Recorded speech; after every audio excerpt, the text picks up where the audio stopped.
서울역에서 노숙자들을 섬기는 사역을 하시는 유정옥 사모님이 가깝게 동역하는 어떤 분으로부터 두툼한 편지를 받았습니다. 그 편지를 뜯어서 읽어보는데 5장의 편지가 들어 있었습니다. 그 편지를 한 장 한 장 읽어가는데 사모님의 손이 부들부들 떨릴 정도로 너무나도 충격적인 내용이었다고 합니다. 구절구절 다 노숙자들을 이용해서 자기 뱃속만 챙기는 아주 악한 사람이라고 비난하는 글이 그 편지 속에 빼곡히 쓰여 있었습니다. 말이 사람의 가슴을 찌르는 비수처럼 사모님의 마음을 난도질하고 견딜 수 없는 모멸감에 사로잡혀서 그 자리에서 종이를 꺼내어서 편지 내용들에 대한 반론 또 답을 써내려가는데 2시간 동안 정신없이 써서 보니까 15장이나 되더라는 것입니다. 그래서 그것을 접어서 편지 봉투에 들어가지도 않아서 서류 봉투에 집어넣고 이제 붙이려고 우체국에를 갔습니다. 서류 봉투를 풀칠을 하고 또 우표를 붙이고 주소를 쓰고 그리고 이렇게 접수를 하려고 하는데 주님이 마음에 들려주시는 음성이 있었습니다. 딸아, 그렇게도 할 말이 많더냐. 충격이었습니다. 어떻게 할 줄 모르고 우체국에 서 있는데 계속해서 주님이 말씀하시더라는 것입니다. 나는 얼마나 할 말이 많았겠느냐. 그러나 나는 곤욕을 당하여 괴로울 때도 입을 열지 아니하였다. 도살장으로 끌려가는 어린 양과 같이 털 깎는 자 앞에서 잠잠한 양같이 입을 열지 아니하였다. 유정옥 사모님이 그때 그 일을 이렇게 쓰셨습니다. 나는 그 자리에 서서 말없이 오열하였다. 그리고 그에게 썼던 15장의 편지를 찢어 쓰레기통에 넣었다. 사도 바울이 고린도후서 12장 10절에서 내가 그리스도를 위하여 약한 것들과 능욕과 궁핍과 박해와 곤고를 기뻐하노니 이는 내가 약한 그때의 강함이라 하신 대로 나도 바울이 겪었던 궁핍도 박해도 곤고도 다 견딜 수 있다고 자신해 왔는데 그 가운데 박혀 있는 능욕이라는 것 앞에서 감당할 수 없는 분노가 폭발했던 것이다.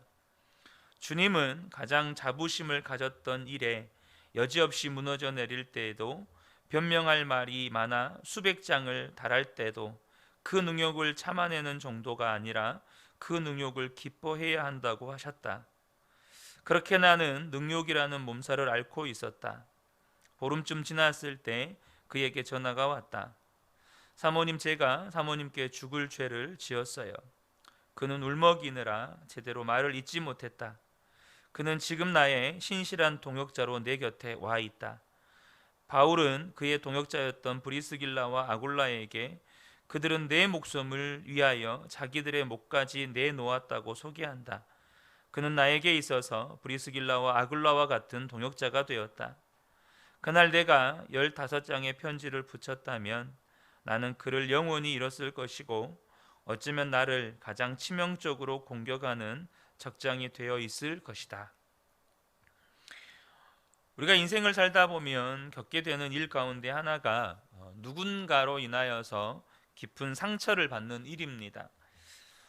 특별히 이 죽을 것 같은 고통을 겪는 이 배신의 아픔을 겪게 되는 경우도 있죠. 디모데후서 3장 1절에서 4절을 보면 이 마지막 때가 되면 사람들이 자기를 사랑하고 돈을 사랑하고 또 은혜를 잊어버리고 배신하게 될 것이라고 말씀을 하고 있죠. 우리가 살아가는 이 시대가 꼭 그 말씀과 같은 때가 되었습니다. 믿었던 직원에게 배신을 당하고 정말로 가까웠던 지인에게 배신을 당하고 심지어 가족이나 자녀들에게 당하는 일도 있죠. 여러분은 사랑하는 사람으로부터 배신의 아픔을 겪는 그런 상황이 온다고 할 때 그때 믿음을 지켜낼 수 있는 그런 준비가 되어 있으신가요? 아마 성경에서 또 이 세상에서도 다윗처럼 많은 배신을 당했다고 말할 수 있는 사람은 거의 없을 거라고 생각이 됩니다. 아버지가 버린 자식처럼 다윗을 내놓고 장인이었던 사울 왕이 배신을 하고 아내 미갈에게 배신을 당하고 자기가 낳은 아들 압살롬에게 배신을 당하고 그렇게 충성스러웠던 요압 장군에게 배신을 당하고 또 다윗을 지지하고 또 다윗을 그렇게 다윗 앞에서 화사한 미소를 띠면서 친절을 베풀었던 신하들로부터 또 배신을 당하고 그런 아픔을 겪었던 사람이 다윗입니다. 그 다윗의 상황을 2절 3절에 이렇게 기술하고 있습니다. 악한 자와 속이는 자가 일제히 나를 보고 입을 열고 혀를 놀려서 거짓말로 나를 비난합니다. 미움으로 가득 찬 말을 나에게 퍼붓고 이유도 없이 나를 맹렬하게 공격합니다. 이 사람들이 다 다윗이 사랑했던 사람들입니다. 그리고 다윗이 그들을 위해서 기도했었던 사람들이죠. 4절과 5절을 보면 나는 그들을 사랑하여 그들을 위하여 기도를 올리건만 그들은 나를 고발합니다. 그들은 선을 오히려 악으로 갚고 사랑을 미움으로 갚습니다. 그렇게 사랑하고 기도했는데 돌아오는 것은 바로 선을 악으로 갚고 사랑을 미움으로 갚고 나의 그들을 위한 기도를 저주의 고발로 이렇게 받는 거죠. 6절부터 20절, 19절, 20절까지 보면 이 대적자들에 대한 다윗의 예언적 심판의 기도가 나옵니다. 여기서 6절에 보면 그라고 지칭이 나와 있는데 여기서 말하는 그는 다윗의 대적자들 중에 괴수를 지칭하는 말이라고 이렇게 그 다른 번역서들 또 보니까 되어 있더라고요. 그러니까 어떤 한 사람을 지칭하는 게 아니고 다윗을 대적하는 무리를 통칭해서 이렇게 그라고 표현을 한 것입니다. 몇 구절만 제가 소개를 하겠습니다. 9절 10절입니다. 그 자식들은 아버지 없는 자식이 되게 하고 그 아내는 과부가 되게 하십시오. 그 자식들은 떠돌아다니면서 구걸하는 신세가 되고 폐허가 된 집에서마저 쫓겨나서 밥을 빌어먹게 하십시오. 13절 14절을 보면 자손도 끊어지고 후대에 이르러 그들의 이름까지도 지워지게 하십시오. 그의 아버지가 지은 죄를 주님이 기억하시고 그의 어머니가 지은 죄도 지워지지 않게 하십시오. 17절입니다. 그가 저주하기를 좋아하였으니 그 저주가 그에게 내리게 하십시오. 축복하기를 싫어하였으니 복이 그에게서 멀어지게 하십시오. 저주하기를 옷 입듯 하였으니 그 저주가 물처럼 그의 뱃속까지 스며들고 기름처럼 그 뱃속에까지 배어들게 하십시오. 19절에 그 저주가 그에게는 언제나 입은 옷과 같이 항상 뛰는 띠와 같이 하십시오. 그래서 이 모든 이 6절부터 19절에 다윗의 대적자들을 향한 이 예언적 심판의 기도가 20절에 보면 다윗이 이렇게 이야기합니다. 이는 나의 대적들이 곧 내 영혼을 대적하여 악담하는 자들이 여호와께 받는 보응이니이다. 그러니까 이것은 하나님의 심판에 대한 이런 악인들에 대한 하나님의 심판을 예언적으로 다윗이 이렇게 선포하는 기도입니다. 그런데 우리가 이 기도를 읽으면 제가 언젠가 한번 설교 때도 이 기도를 한번 인용해서 말씀을 드린 적이 있는데 이런 기도를 우리가 읽고 있으면 여러분 다윗이 믿는 사람이잖아요. 믿는 사람이 어떻게 이런 기도를 할 수 있는가 이런 생각이 듭니다. 어떻게 믿는 사람에게서 이런 저주와 같은 기도가 이렇게 흘러나오지? 믿는 사람이 아닌 것 같다 이런 생각이 들죠. 그런데 우리가 여기서 정말로 잘 보아야 할 것이 있는데요. 다윗에 대해서 몇 가지 보아야 할 것이 있습니다. 먼저는 뭐냐면 이 기도는 다윗이 그런 대적자들에게 직접 그들을 왕으로서 불러다 놓고 이렇게 대적자들을 향하여서 저주하는 말이 아니라는 것입니다. 그러나 그 대적자들을 불러놓고, 다윗은 왕이잖아요. 왕이니까 그들을 다 불러놓고 그들에게 이런 저주의 말을 쏟아놓은 게 아니라는 사실입니다. 그럼 이 기도를 누구에게 하고 있는 것입니까? 다윗은 지금 하나님께 이 기도를 드리고 있다는 사실입니다. 그리고 또 한 가지 우리가 분명하게 알아야 될 건 뭐냐면, 우리가 성경을 볼 때 다윗은 이러한 기도와 같이 다윗이 직접 복수를 행한 사람이 아니라는 사실입니다. 여러분 잘 아시는 것처럼 다윗이 사울 왕에게 베풀었던 용서를 우리는 다 알고 있습니다. 그러니까 다윗이 이렇게 저주와도 같은 이 기도를 하나님께 드리고 있다는 말은 무슨 의미냐면, 다윗이 그런 엄청난 배신을 당하고 또 다윗이 그런 배신들로 인하여서 엄청난 마음의 상처를 받았어요. 우리가 상처받는 것, 내가 상처 안 받아야지 하면 안 받아지는 겁니까? 그게 아니지 않습니까? 당장 우리의 육체도 의도치 않지만 누군가가 나를 때렸어요. 안 아파야지 하면 아픈 게 안 아픕니까? 그럴 수 없는 거잖아요. 누군가 나에게 배신을 하고 또 누군가 나에게 저주를 퍼붓고 누군가 나에게 악행을 저질렀을 때 우리 마음에 생겨나는 상처와 또 그들을 향하여서 내 마음 안에서 일어나는 이 저주와도 같은 이런 악한 마음들을, 우리도 이 마음들이 생겨나는 것들, 이 상처받는 일들 우리도 어떻게 할 수 없습니다. 그런데 다윗은 그 자기 안에 올라오는 그 상처와 또 자신 안에 일어나는 이런 저주스러운 말들을 자신을 대적했던 자들에게 쏟아내지 않고 하나님 앞에 지금 기도로 올려드리고 있다는 건, 자기도 어쩔 수 없는 이 상처와 자기 안에서 일어나고 있는 이 저주의 마음들, 이 악한 마음들의 처리를 하나님께 맡기고 있다는 사실입니다. 이것을 지금 하나님께 맡기고 있다는 거예요. 하나님, 이 상처를 내가 어떻게 처리가 안 됩니다. 또 내 안에 나를 대적하는 원수들을 향하여서 일어나는 이 악한 감정들과 이 분노와 저주의 말들이 내가 처리할 힘이 없습니다. 그래서 이것을 하나님께 다 내어 맡기는 것입니다. 다윗의 대적자들은 다윗을 저주만 하는 것이 아니고 군대를 동원해서 다윗을 죽이려고 했습니다. 잘 아시는 것처럼 사울 왕이 그러했고 압살롬이 그러했고, 다윗의 대적자들은 다윗을 죽이려고까지 했어요. 여러분, 그때 다윗의 심정이 어떠했겠습니까? 22절부터 25절까지 다윗의 심정이 기록이 되어 있습니다. 나는 가난하고 빈곤합니다. 내 마음이 깊은 상처를 받았습니다. 나는 석양에 기우는 그림자처럼 사라져가고 놀란 메뚜기 떼처럼 날려갑니다. 금식으로 나의 두 무릎은 약해지고 내 몸에서는 기름기가 다 빠져서 수척해졌습니다. 나는 사람들의 조속거리가 되고 그들은 나를 볼 때마다 머리를 절레절레 흔들면서 멸시합니다. 그러니까 마음이 지금 완전히 무너져 있죠.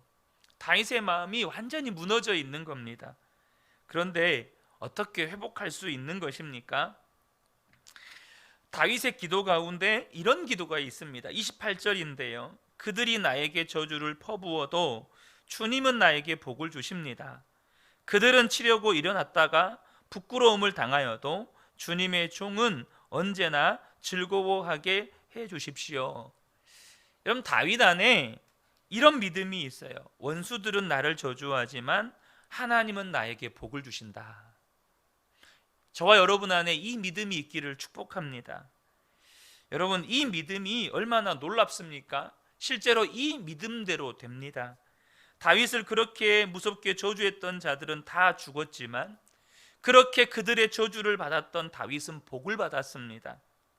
여러분, 이 믿음이 얼마나 귀한 믿음입니까? 이 믿음이 십자가 복음을 믿는 성도의 믿음입니다. 어떻게 이 믿음을 가질 수 있습니까? 예수님께서 십자가에서 내가 이 땅에서 죄인이 받아야 될 모든 저주를 감당해 버리셨다는 것을 믿는 사람에게 여러분 이 은혜가 임하는 것입니다. 여러분, 세상은 우리를 미워하고 세상은 우리를 저주하고 심지어 때로는 나와 친밀하고 내가 사랑했던 사람들까지도 나에게 배신을 하고 아픔을 주고 상처를 주지만, 여러분, 그 모든 상처와 저주가 십자가에서 이미 여러분 해결받았다는 것을 믿는 은혜가 있기를 주님의 이름으로 축복합니다. 그래서 여러분, 저와 여러분에게 악인들의 저주가 다가옵니다. 또한 누군가가 나를 배신하여서 그 상처가 내게 다가옵니다. 그러나 저와 여러분은 나와 함께 계시는 예수 그리스도 안에 있다는 사실을 꼭 기억하셨으면 좋겠습니다. 그 저주나 혹은 그 상처가 나에게 직접적으로 다가오지 않습니다. 언제나 십자가를 통과해서 나에게 옵니다. 십자가를 통과하는 순간 그 저주는 복으로 바뀝니다. 십자가를 통과하는 순간 상처는 사명으로 바뀝니다. 여러분, 이것이 십자가 복음 안에 있는 성도에게 주어지는 여러분 놀라운 은혜인 겁니다. 여러분, 십자가를 모르는 사람은, 여러분 예수 그리스도를 모르는 사람은 상처는 상처인 겁니다. 저주는 저주인 겁니다. 그래서 상처가 내게 오면 그 상처는 다시 그 사람에게 상처로 다가갑니다. 상처로 반사되어서 가요. 누군가의 저주가 나에게 오면 그 저주는 그대로 내 안에 상처와 이렇게 버무려져서 더 큰 저주로 그 사람에게 반사되어져 갑니다. 그러나 십자가 복음 안에 있는 사람, 예수 그리스도 안에 있는 사람은 언제나 그 저주가 나에게 다가올 때 십자가를 통과해서 다가와요. 십자가를 통과하는 순간 저주는 복으로 바뀝니다. 십자가를 통과하는 순간 상처는 사명으로 바뀌는 거예요. 그러니까 여러분, 다윗이 사울 왕에게 그렇게 쫓겨당할 때 여러분 얼마나 상처입니까? 이게 얼마나 상처예요? 근데 어떻게 반응하죠? 다윗은 그걸 사명으로 반응합니다. 바로 용서로 반응하는 거예요. 그 주님은 나에게 복을 주십니다. 이 믿음이 있으니까 여러분 상처가 사명으로 반응이 되는 겁니다. 다윗 안에 주님은 나에게 복을 주십니다 라고 기도를 할 수 있었던 것은 다윗 안에 분명한 믿음이 있었어요. 30절 31절을 보겠습니다. 내가 입을 열어서 주님께 크게 감사드리며 많은 사람이 모인 가운데 주님을 찬양하련다. 나를 고발하는 자들에게서 나를 구원해 주시려고 주님께서는 이 가난한 사람의 오른쪽에 서 계시기 때문이다. 나에게 복 주시려고 주님은 내 오른쪽에 서 계신다. 다윗은 그것을 진짜 믿었습니다. 그러니까 이 악인들이 나를 저주하지만 하나님은 나에게 복을 주십니다 라고 고백할 수 있었던 것이죠. 사랑하는 성도 여러분, 하나님이 저와 여러분과 함께 계십니다. 이것은 변함없는 진리입니다. 그런데 중요한 것은 믿어야 그게 복이 된다는 사실입니다. 믿어져야 그게 복이 된다는 거예요. 다윗의 이러한 믿음은 한순간에 이루어진 것이 아닙니다. 앞서도 말씀드린 것처럼 다윗은 그냥 버림받은 아들과 같았어요. 다윗에게 형들이 많았음에도 불구하고 그 추운 들판에서 한밤중에 양을 지키는 사람은 소년 다윗이었습니다. 여러분, 다윗이 양을 치고 있지만 오히려 다윗은 양이 부러웠는지도 모릅니다. 왜냐하면 양들은 다윗이 지켜주잖아요. 양들은 지켜주는 목자가 있잖아요. 그런데 그런 다윗은 누가 지켜주고 보호해 줍니까? 그때 다윗이 하나님을 바라보게 됩니다. 그 어린아이가 들판에서 한밤중에 하나님을 바라볼 수밖에 없었습니다. 하나님을 찬양하고 하나님을 의지하고 하나님께 기도했죠. 그러면서 다윗 안에 여러분 믿음이 커간 것입니다. 그래서 골리앗도 무섭지 않았던 것이죠. 사랑하는 성도 여러분, 우리 안에 믿음이 커가기를 축복합니다. 하나님이 나와 함께 계신다. 분명히 이것은 성경에서 우리에게 알려주시는 진리이지만 이것이 믿어지지 않으면 우리에게 무슨 복이 됩니까? 하나님이 나와 함께 계시는 것이 믿어지지 않는데 하나님이 함께 계시는 것이 내게 무슨 복이 되느냐는 거죠. 저와 여러분이 오늘 이 새벽에도 함께 기도하며 나아갈 때에 그 주님을 온전히 바라보는 믿음의 눈이 뜨여지기를 축복합니다. 그래서 그 주님을 바라보고 또 그 주님을 찬양할 때 오늘도 저와 여러분의 삶에 또 누군가로부터 상처받을 수도 있겠고 누군가로부터 아픈 말을 들을 수도 있겠지만 오히려 우리 안에 하나님은 나에게 복 주십니다. 하나님은 나에게 복을 주십니다. 나와 함께 계신 하나님이 나에게 복을 주십니다. 이것 때문에 오히려 상처가 사명이 되고 또 저와 여러분에게 다가오는 그 저주가 복으로 바뀌는 역사를 경험하게 되시기를 예수님의 이름으로 축복합니다. 아멘. 기도하겠습니다.